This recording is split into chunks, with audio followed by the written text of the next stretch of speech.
มาแต่ใสเล่นน้ำไผ่ คือตัดผมรอแท้เจ้าอยู่บ้านคือ เจ้าสิได้ติบอีกได้มือนี่สวัสดีครับก่อนสวัสดีครับทั้งนี้สวัสดีครับสวัสดีครับสวัสดีครับทั้งนี้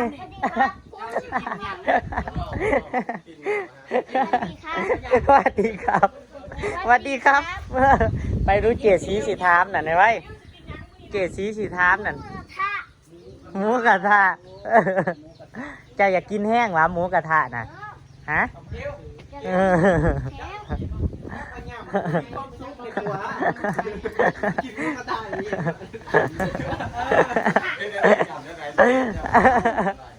โดย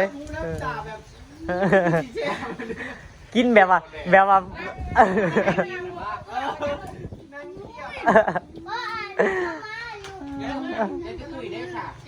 เจ้าโทษตามเจตุยดูเจ้าโทษน้ำดูเจ้านั่นไว้เจตุยบอกมาจังคือ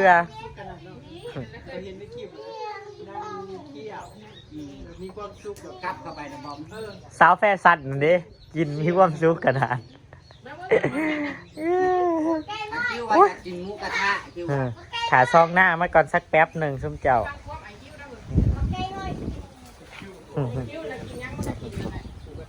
เลี้ยงไก่อีกแล้ว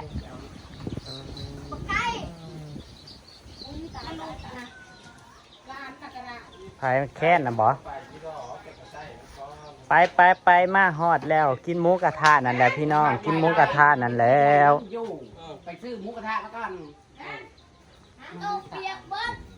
เอาเมื่อวานมันคาดตาตื่นเมื่อคืนเก็บตาอยู่เมื่อคืนเขาเรียกว่าไปซีดเขาเรียกว่าตาเขาเรียกว่าไปซีดดอลลี่เขาเรียกว่าไปตั้งตาแล้วนี่ตัวมันปิดเนี่ยมันกับตาแดงคือกันอีน้อยมันคือหนาขาวแต่อยู่ในกล่องไอคิวไอแคนมันได้ถามมาดูมันได้ย่าอย่างดีล่างแล้วเตรียมเลยได้กินหมูกระทะลานซ้ายเตรียมคัดหมอคัดยังไงหายเอาใส่จะลูกเจ้านะเอ้ยผัวเจ้านั่นอีบินมันยังไปชงร้านนั่นอ้าวคนมีร้านลูกคัตตื้อเลยดิเหลือนี่แหละมันลงทรงลมแห้งพี่น้องมือนี่ลมแห้งเย็นมีในถ้วยจะเอามาใช้คือเป็นอย่างเลยอันนั้นแหละพี่น้องไอคิวว่าอยากกินหมูกระทะนะจ๊ะคอยกระยากคอยหิวเข่าน้ำอีกเขาบอกกินสีหยามาเขาบอกมีประโยชน์ยังเล็กกินมากบอกกินเขาคอยจะกินได้ทั่วมีบอกมีตัวนี้ถ้าดาราสาวกว่าดาราสาวชิมาหอดเจ้านั่นแหละดาราสาว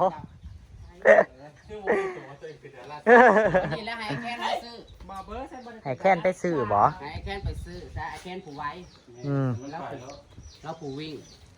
อาแค้นได้คาดไปซื้ออยู่เด้อาแค้นได้คาดไปซื้ออยู่มือน่ะเฮาซีสุดเลยเนาะมือหนึ่งเช้าแจ็คสูตรโอ้ยพวกข่อยคือนอนห้างกระตื่นนอนบ่ข่อยฮุบกันเดียวว่าข่อยบ่ฮู้ว่าพวกข่อยนอนไก่ตอกโตดิไปกับตีนเด้เดี๋ยวนี้นะอันไก่ฮู้ว่าพวกข่อยไปกับตีนกับกะแหวนอนก่อนแล้วเลยวันนั้นแค่ต้องแต่งโตไปรอเด้อมีคนอยากเห็นอยู่มีคนอยากเห็นอยู่มือไปแจกไอติมนั่นเม็ดเซียวตุยมีครูแข่งแล้ว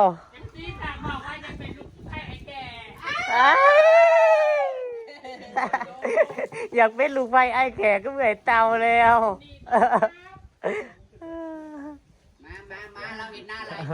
เราเห็นหน้าร้ายทงไม่เห็นธุรกิจน้ำเล่าพี่เฮ้ยเพิ่นสิบ่เป็นเสียห้านสะดวกเคาะห้านยังวะห้านสะดวกซื้อบ่เฮ้ยอยู่บ้านเลยก็มีรถมาเลี้ยงบ้านอยู่ในตลาดเลยมันเลี้ยงเอาลูกชายข่อยเด้เพื่อนมองห้านมองคล้ายก็มีเลยในตลาดนั่นบ่ต้องลงทุนเฮ็ดห้านอาคิวบ่นึกจะเป็นแล้วโอ้โหกินหมูกระทะดีใจ บ่ดีใจบ่ได้กินหมูกระทะ บ้านโอ้ดีใจพ่อ ลูกพี่เลี้ยงหมูกระทะอยู่ไหนไม่ได้ กินแล้ว มาขอบคุณลูกพี่ก่อน มาขอบคุณลุงที่ก่อนนะไว้ พี่อยู่ดีพี่ลูกพี่เพิ่นเบิ่งอยู่ขอบคุณครับ คุณหลายๆเด้อ พี่เด้อ ลุงพี่ ลุงพี่เด้อ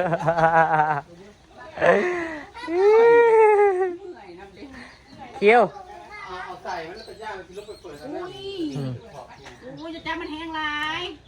หรือว่าสิเอา ถ้าเขาจะเอามาเลี้ยง หรือว่าสิเอาอาคิวบ่ไปเป็นพระเอกในซ่องนี่บ่สิไปอยู่บ่ ความถูกอยู่ใกล้นะครับ ผมมีคำบ่ ไปหน่อยหลายมาหาพวกเป็ดใหม่มันกินกันมันคุ้น ติดเต้าไว้แล้ว จะพาเรากลัว สรุปแล้วเราก็กินหมูกระทะกันนั่นแหละแต่ก็ขอบคุณพิธีได้จับที่จะติดตาม ขอบคุณหลายๆเด้อขอบคุณหลายๆขอบคุณมากๆเด้อขอให้ร่ำให้รวยเด้อถูกหวยรวยเบอร์สุขภาพแข็งแรงเด้อพี่เด้อ ช่วยกัน ตาย่างอยู่ ช่วยกัน ตาย่างอยู่ว่าช่วยมันอะไร บอกให้ไปเล่นน้ำให้ร้านเสือเปียกอีกแล้วโอ้ย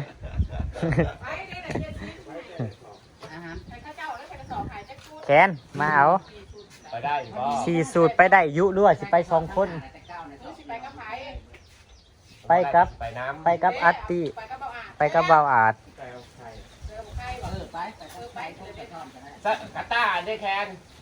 แต่กระต้าใหญ่นั่นก็ได้อยู่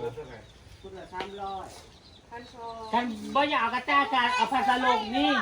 3 4 12 3 4 คือ 12 น้ เหลือนั้นก็ซื้อน้ำลองเขาโอ้ยลมแห้ง ำเอาที่เป็นสีบ่เอาแก้วเอาน้ำเชียวซะบ่เอาน้ำจิ้มมาน้ำจิ้ม น้ำจิ้ม โอ้ยล่มกระดอล่มขักล่มแหน่ใช่ว่ากล้วยที่ข่อยจ้องไว้เครือได้วะมึงแน่กล้วยแล้วนั่นมีแต่เครือใหญ่ๆคนข่อยจ้องไว้อยู่เครืออยู่บนพี่น้อง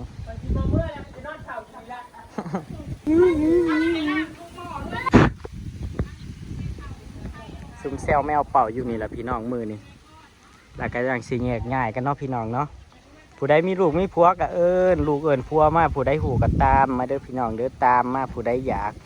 กินหมูกระทะแซ่บๆพี่น้องอยู่เพื่อนไอ้แขกน้ำมือนี่จังไดจังว่าผู้ดีผัดให้เงิน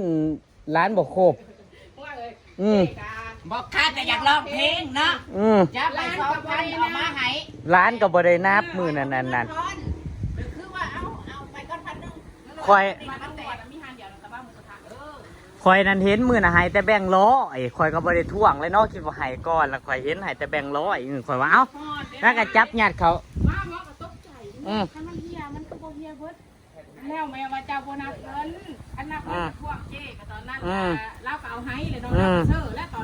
ไปแต่ว่ามันยังจืด ร้านกับญาติเขาทงเลยร้านกับ่ได้ท่วงบ่ได้หยังไปพี่น้องสำหรับพระเจ้าพี่น้องตามคลิปหน้าเด้อไปแล้วพี่น้องสวัสดีครับอย่ากลัวเด้อพี่น้องคอยอย่ากลัว มึงคือเท่านั้นเอาลูกอ่างก็เดือนก่อนนั้นแตกเงี้ยวเบิ่งอยู่บ่ เดือนก่อนกับพม่าก็เดือนนี้พม่ามา มารวยๆ จำเดือนแก่มันก็มาทึกอยู่ เด็ เด้ กเท่าไหร่จากงานได้กาบข้าวนี่เท่าไหร่ใส่ ประจำเดือนแล้วก็อยากคืออย่างมังงี้อยู่นี่ เนี่ยเขาจะแต่มันเป็นรวงข้าวบ้างนั่นน่ะโอ้ยเลาะชมตั้งแต่บุญเดือน12มา ฮะกะสิมือวานเลยตกใจบักคักเลย พี่น้อยได้จังหวัดเป็น ไปแตะลงเขาเอ้ย ยังคุยขี้เดียวอยู่ขี้เดียวในน้ำหนักบ่ เกือบได้ กูจะว่าน้ำหนักได้เดือนขี้เดียว เกือบอีนั่นเนาะเกือบได้กินงัวกินกล้วยเนาะตายอีกแล้วอีน้อยเขาจีซาจีรื้อกันเบิดบันนะครับมันไปถอกมาแต่ซ้าย ว่ามีผัวกันยังยันทองก่อน แต่ละมื้อ ผมบอกว่ากินยาคุ้มแล้วเพื่อมันก็บ่ได้อยู่ได้ไร กินผัดมือลืมมือบ่มือกินยามือ 6คูณ14น่ะควรใส่ มันสิอยู่บ่ทำการบ้านน่าจะมากินน้ำละ ฮะนั่น ถ้าไปถามผู้ประสบการณ์นั่นถ้ามาอยู่กับการันตีแล้วถ้าผู้ชิป เขาผู้10 ปีนะ เราบอกกินตามลูกก้อนมาเจ้ากินลบลัง สวัสดีเด้อพี่น้องปองฝ่ายพี่น้องคอยสิเล่ายังให้ฟังคอยถ่ายคลิปตั้งแต่คอยมาคอยจนสิจบคลิปเพราะคอยจบคลิปแล้วคอยมาเบิ่งคลิปคอยบ่ได้คลิปพี่น้องในโทรศัพท์บ่เห็นคลิปจักอัน ด้านซ้ายคอยกาสวัสดีแล้วสวัสดีอีก ซุ่มแซวอยู่ดีเพราะว่าวิธีให้มาเรียงเป็นงานอยู่แล้วนะจ๊ะ ขอบคุณหลายๆเด้อขอบคุณหลายๆเด้อพิธี อันเป่าผู้โง่แก้วนะครับไปเที่ยวอยู่ในเต็มปากกันงาน ไอ้บิลลี่ครับอันนั้นนี่นะ ขอบคุณทั้งทิปที่จะให้น้องๆด้วยเด้อแล้วก็เลี้ยงเนาะก็เลยสิถือโอกาสเราเพิ่นซาเพิ่นมานั่นลูกๆผู้ผัวลูกๆซุ่มเจ้านั่นให้ไปซอยซีน พอกินได้ก็จืด บ่ให้กินได้ให้ไปซอยซีนซื่อ สิบ่พอโอ้ยนี่แง่เลย ๆแล้วก็ขอบคุณลวงหน้าเด้อผู้ที่อุดหนุนไอติมเข้ามาซองเจ้าเนาะสิแจกมือวันงานเจสีกับบ่าวลีโอเนาะพี่น้องเนาะ ว่าสิเอาเงินมาจำแล้วก่อนไม่ใช่ท่านนี้บ่ทันได้โอน จำไผ จำยัง จำค่ากันแล่มหั่นนะ ที่เพิ่นว่าเอาให้นั่นก่อนเลยก็ได้มาเร็ว มาแล้วอะไรมานั่งเลยค่ะเนี่ย FC น่ะก็เลี้ยงดีกระดอเนาะ กินน้ำซ้ำน่านอีกแล้ว ดังน้ำแกงนะเขากินน้ำมันก็ได้ เดี๋ยวดีใจว่าจะได้กินหมูกระทะอะไรเจ้าเขาก็อยาก ดีใจยุคิว เยอะให้ดีทำท่าดีใจลูก ว้าวเจ้าเห็ดดูเห็ดว้าวดูว้าวอาคิวต้องกินแบบหนาฟินเด้อมือนี่เด้อเห็ดหนาฟินแซ่บอร่อยจังเลย เป็ดติดเวโลเลยเป็ดน้อยยังทนได้เลยมันหลบคนได้ก็ อื้อหือ เห็นอะไรยัง ร้านชายกำลังไปซื้ออยู่พี่น้อง น้องแพน ให้น้องแคนไปซื้อให้น้องแคนไปซื้อพุ่นละพี่น้องอยู่หมองเก่าหมองเดิมพุ่นละอยู่บ้านน้องบัวพุ่นละพี่น้อง ว่าจะกินหมูกระทะกัน หมูกระทะแซ่บ โอ้ยกระเบ้าอยู่กระบอกอยู่แบบ ก็จะไม่รู้ว่าหมูกระทะจ้าทำรู้ว่ากินแต่อย่างอื่น อย่างอื่น แต่ก็กินออมผักมาแต่ดอโอ้ยเต็มท้องมา ก็ลุกไป เดี๋ยว เธอก็ไปขี้ออกไป เดี๋ยวอีกสักบักคิวจะมาห่อดแล้วจะไปเบ่งพี่ออก สัญญาณจะลุกบ่ สัญญาณลูกสิไปเบ่งว่าตัวดี ย่านลุบ ไม่เล่นก็ส่วนผมไม่ นั่นเด้ บายนายก็กินเดี๋ยวก็เบ่ง เล่นก็ส่วน หืม เจ้าจะกินหมูกระทะนั่นอุ้ยกินหลายทำนะ อันนี้ก็เปิดทางนั่นก็คือ ว่าจะกินได้ขวย จะกินร้ายขนาดไหน 20 ถ้วย เจ้า นี่มองง่าย เจ้าสิกินคือมือนั้นบ่ได้ได้ว่ามันติดคอนั่น เขาว่าอ้วน แล้วก็อยากได้ผู้สาว เป็นอย่าง จะเป็นผู้บ่าว ได้ผู้สาวกับผู้บ่าวเลยล่ะมันเบื่อ เอากระเทยบอลลู คอยเกิดมากจนสิหันหาที่ก่อนไปเห็นเบอร์อันคอยนะก่อนคือมักแท้ กระช่วยก็บ่เอา โอ้ย เกี่ยวไผงามกูมูไผงามกูมูไผงามกูมูไผงามกูมู ใจแล้วมาว่าก่อนเป็นกระเทยเดี๋ยวก่อนเป็นผู้หญิงเดี๋ยวกันว่าก่อนเป็นกระเทยกินคอยจะรู้ได้ เอ้ย ไปชี้โจ๊กกับแม่กับป้า ตัว เขาไม่ได้ตัวไหน ให้ติปได้10 บาท จะเป็นผู้หญิงเลยจัง หน้าเบื้องนี้เขาบอกว่างาม ได้ นะ ได้แจ้ก่อนที่จะเอาก่อนจ้าเด็กได้บอกกดว่างานได้บาทนึง ได้เด็กน้อยบอกกี่ตัวเด้อเด็กน้อยบอกกี่ตัวเด้อ พวกไปมาแล้วจ้า มาแล้ว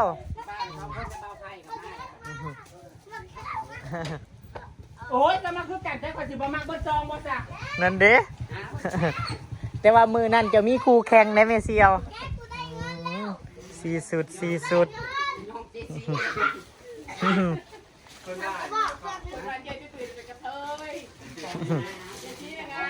เจ้าว่าคอยเป็นกระเทยกับแย่เจ้าคอยสิเป็นพี่เจ้าอยู่กับเจ้าให้เจ้า เขาบอกไปทางนั้นเอาแต่สาววันใหม่ บ่เอากับแย่เขาเสียไปแทน เอาแต่สาววันใหม่ ๆมาแกะ ไปใช้พวกมันกินบ้า แลกเงินก่อนแลกเงินก่อนแลกเงินก่อนแลกเงินให้ร้านชายก่อน พวกไปอยากได้เงินเลยพวกไปยิ้ม แกแบกเกินก็แก แค่เด็กกิน อันนี้ขอบคุณพี่ทีให้น้องแคน300 ขอบคุณหลายๆเด้อ พวกไปได้เงินแล้ว พี่คิวมาพี่ ดีมีแฮ มาง พี่มาอยู่ทั้งพี่ก่อนขอบคุณลุงพี่ก่อนนะ มาขอบคุณไว้ลูกนี่ปิ้นกล้องคุณ พี่ทั้ง ขอบคุณนะอยากได้เงินไม่จองนะ ลูกพี่ ลุงพี่ ลุงพี่ ลุงพี่ ลูกพี่ ลุงพี่ ล้มปูด ให้พ่อไว้ เอาให้พอไว้ พี่พี่พี่ โดยขอบคุณหลายๆเด้อขอบคุณหลายๆ มีแฮงร่ำรวยรวย ร่ำรวยถูกหวยรวยเบอร์เด้อที่สนับสนุนตลอดมาเนาะ เขาอายุเกิน30น่ะบ่ได้ มา มุกกันได้มาแซ่บพวกไปกันไปโอเค พี่น้องซีสุดนี่ซีสุดเนี่ยอืม มา กินแล้วไปเนี่ยในแง่ไหนเขาควบเล่นได้กูเรียกมันกันดีเยอะไปน้ำเต้าได้เขาอยู่ได้นะ เกยเต้าสิได้ลูกไผ่ฟังไทยแหละลูกไผ่ฟังไทยกับจ้องตู้อยู่นั่น โอ้ยมีผู้มาคุณชายก็ดีใจแล้ว ตายคนยังไม่ได้แปลงคันตื่นมา นั่นดิ ใครลูกไอ้บอกพ่ออะไร เจ้าอยากขายลูกชายเจ้าอยากขายหน้าลูกชายเจ้าอันเดมาแล้วนั่นมักว่าโลงนั่น หรือว่าเขาชกกระโปงเขาก็ไม่ได้ยังคือเจียบ้านนะมันฉันสิชกกระโปงฉันก็ไม่ได้เห็นชกกระโปงเลย ถึงสันสิโซกระปรกแต่ของกินน่ะสันกระทำสะอาดเป็นว่า ได้สมอกกระทะนะเต้าหมอกกระทะคือ พ่อเยอะเลยมาละ อีนาขาวแกะ อู้เดี๋ยวขาดดูมันติดไป เฮ้ยแต่เทใส่หลุดเป็นไง บอมกับสิได้อันนั้นคือเก่า ลืมให้มันเอาหมอใหญ่มากกับใหญ่บ้า ใช่หมอนี่แล้วอันนึงนะ ที่เส้นหมอกกระทะ หมอกระทะนี่บอ เด็กกระทะน้ำพอแค่ กระทะนี่อันนึง บอมใช้กระทะนะมาจีอันบอ อันนี้ช่วยกว่าบ่ แล้วกระทะตัวนี้ อันนี้แหละอันนี้แหละ เพราะว่าอันนี้มันสิเป็นหมอได้เวลาใส่หยังเข้าไปหลายๆแล้วมัน และกะละมังกะละซ้ำนี่อันเดียวนี้ เอาใช่อันนี้ซะเฮ้ยซุ่มนี่ซะ นี่อันนี้ใส่ซีไอ้ใส่ผักบ่ ไม่ใช่คือมีกระซามเดียวมันเนี่ยหมอซามเดียวมันแล้วคือมัน พักเทใส่กะละมังเดียวหรอกก็จะ สอง ไม่ เลย แดง นะเฮ้ยสองหมดเนาะ แล้วเราไปต้องเก่งใจขึ้นกัน ตอนตื่นนางไว้ซ้ำนี่ก็ซ้ำนี่ ล่าง ไว้อันนี้พวกไว้มือว่างโอ้พ่อไก่ไก่เป็ดแล้วทำแล้วนี่ออเดอร์ทางเป็ดแล้วก่อนนะเป็ดเลยชี้บดกระทงเรา แล้วสีคือบ่มาส่งแล้วถ้าเป็นเมย์เจ้านะบ่สั่นก็มาขายเพิ่ม ซุ้มเจ้าโฟกัสพักเด้อ นี่สาระ อย่าโฟกัสอย่างอื่นเก้อ พอกับบริกินเป็นว่าร้านมันกับบริรุ่นดอกพี่น้องมันก็ยากอยู่กว่ามันสิรุ่นได้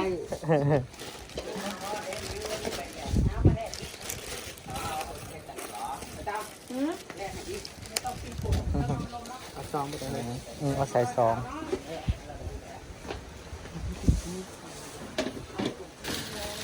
จะจีบดีๆว่าเอาเงินมัดจำให้ตอกแขกเลยนะแต่ถ้าไปทำอย่างอื่นเงินใดยังไม่ได้ เป็นเรื่องของงาน มือมันแห้งไหนนั่นที่มาจับย่างอย่าดื้อนะลูก สิให้เลยบ่ ยังพนักงานตุ๋ยจ้า มียังกันเอิ้นไส้แล้วเด้อ เราไม่ได้เดินไปกับคืน อะไรนะลูกขอบคุณ มาแม่ ขอบคุณพิธี ขอบคุณคนหลายๆเด้อ ขอบคุณพิธีโอแกนแล้วก็นนนี่ซิบาบาในสายคือบริยินเสียง คือชื่อกว่าผมมีเสียง เด็กน้อยพวกนี้ ผู้ซอยนั่นก็ได้ เ กูแต่สีอ้วนผู้สาวบ่มากได้ยี่ เขาอยากได้ผู้สาว เอาไปยังได้เลย เฮ็ดแก่ความคิดขนาดเลยลูกคนนี้เฮ็ดกับมาในการให้บอกกัน แล้วก็ลดหุ้นบอกเขาคำเดียว ได้ในเช้าครับ บอกแม่ว่าจะมาเจ้า บอกแม่ว่าเฮาสิกินเราบ่ลดก็สร้างบ่มีผู้สาวก็จะมาสอกันกับเฮาค่ะว่าแต่ถ้าเอ็ดบอกว่าเฮาสิกินคำเดียวเฮาสิลดทุนหรือย่านผู้สาวบ่มา เพิ่นว่าหั่นบ่ มันกินไปกินหน้าเพิ่นยาวบ่ได้เพิ่นกินเพิ่นแซ่บ เรากินข้าวแล้วมันแซ่บเหมือนนะเอ้ย เจ้าแบ่งให้ข่อยนี่ความอ้วนนั่น เอ้ยฉันจะออกจาก10 โลนี่ คำว่าไหม จะปาดออกเลย นี่ก็แล้วมัน ข่อยสิเจ้าจัก10 โลเนี่ยมาให้ข่อย กันขึ้นเลยได้ไป2 โลเลยได้เฮ้ย แม่นบ่ฉันกินหมูกระทะแล้วฉันจังสิไปสั่ง 2 ขีดว่ะ2 โลเป็นยังไม่ถึง2 ขีดขึ้นละ2 โลจ้า อีดอิ่มน้ำสำราญแล้วมื้อนี้อิ่มน้ำสำราญอีกแล้วแต่ก็ขอบคุณเด้อขอบคุณทีซักพอร์ตทีมงานตลอดมาเนาะพี่เนาะไปพี่น้องอำลาพระจากแล้วขอบคุณเด้อที่เขามารับชมขอบคุณทุกกำลังใจฝากดูโฆษณาเด้อพี่น้องเด้อไปแล้วพี่น้องสวัสดีครับผมจ้าสวัสดีจ้าก่อน จ้า อืม สรุปแล้วก็ได้กินเป็นหมูกระทะแล้วกันตามใจอีคิวบอกว่าอยากกินหมูกระทะเด้อจ้าพิธี จ้า เพราะว่าถามกันในกลุ่มเพื่อนกันบ่อย่างก็อะไรก็ได้มันแม่นบ่มีขายก็เลยแบบหมูกระทะอะไรบางคนขาย เอาใส่เลยบอย ตามใจ